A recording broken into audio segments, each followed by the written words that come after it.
It's been a number of years ago now that a man by the name of Stephen Covey wrote a book called 7 Habits of Highly Effective People. It was a bestseller, and it really, in its basic form, was challenging people to say, when you begin some work, endeavor, or effort, be mindful of what you want to accomplish, and that will lead you to different strategies and different decisions on how you get there and what you do to accomplish that end.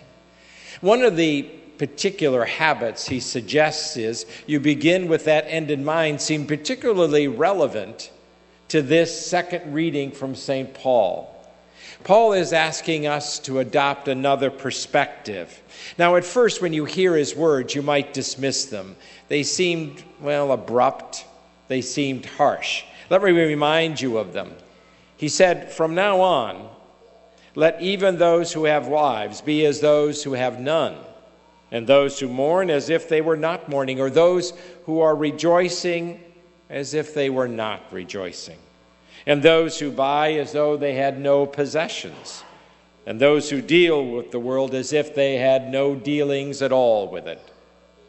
Now, St. Paul is not trying to suggest that we abandon our commitments to each other, or that we are not grateful for the blessings bestowed, or that we deny our feelings or not care for the ones who have loved us. Not at all.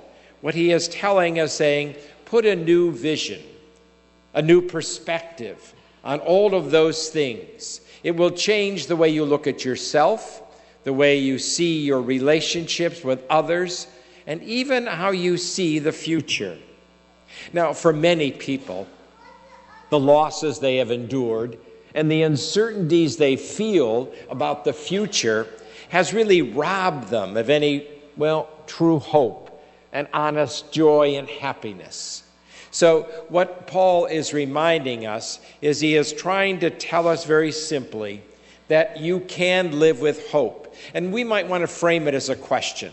How do you live with hope in a world that is passing away? That's really what Paul is trying to say. Let me tell you, he might say, how you can live with a sense of gratitude and hope, even in the midst of a world that is passing away. Now, St. Paul's time, his people, thought that they would see the end of the world before they died. They were confident that the end would happen, for the Messiah had come. And not only were they confident, but they looked forward to it, because they saw the end as, justice being established, oppression gone. They saw that all the scarcity they had would be abolished. They would have abundance. So no wonder they looked forward to that end. We, however, we have a whole nother sense, don't we? A whole nother understanding, perspective. Because for us, the end seems like, we're going to have to give up those we've loved. We're going to have to let go of what we have.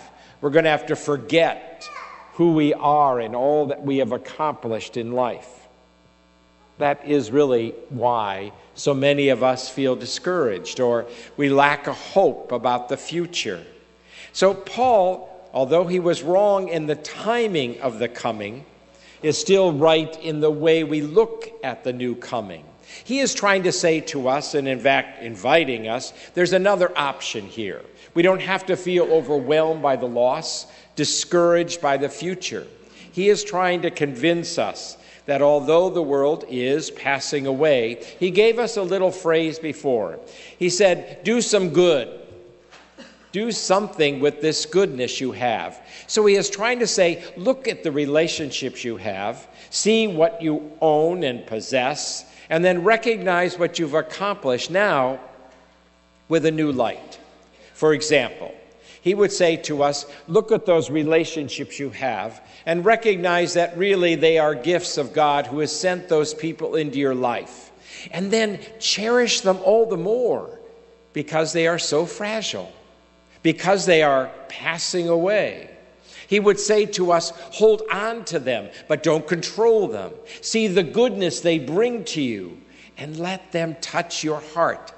So he would say, honor those relationships because they are so passing away, because they are so fragile. See the real giftedness and enjoy the blessings they are while they are in your life. Look to your possessions, the things you've been given, and see, at basic, they are God's blessings. They are bestowed upon you, given to you. And then recognize that in those blessings are possessions that should not possess you. You may own them, but so often they own us. And that is what he is warning. Be careful if you don't recognize them as passing away, as gifts. You might think you can own them, and then they will possess you. See them in a new light, Paul might remind us. And then he would say, look at the achievements, the accomplishments you've gained in your life, the things you've attained, and recognize, or maybe more honestly, be aware and realize that all of that was not you alone. There were so many who taught you, so many who encouraged you, so many who offered you that opportunity that you and I can't say all that I am was because of me. And so I am profoundly grateful for so many who have gone before me, so many in my life who have enabled me to attain all that I have. And so he says, Paul, as you look at those gifts, those things, those relationships, it should impel me to be grateful. And in fact, he says, while you can, while you are able, all these things are passing away, do something with them. And so if you and I live with that end in mind, as Covey would say, with that hope for the new world, as Paul would remind us, then I treat those relationships differently. In fact, what I want to do is I want to spend more time with those relationships, to honor them. With the possessions, I want to share those with other people. I want to take the accomplishments I have and give it to others. I want to volunteer. I want to offer my gifts. I want to answer the call that Christ says, continue my mission. Continue my work by enriching others as I have enriched you. Time is short. Do it now. I have given this time to you right now. Use it well and wisely. It's an impelling thing, an encouraging thing to say, yes, these things are passing away. So share them, celebrate them while you can, and bless others in the same way. Far from robbing me of my happiness, far from stealing me away from any hopefulness, I live with that new perspective. And with that, I gain a new sense of joy for what I have and how I can give it away. And that brings me even greater happiness.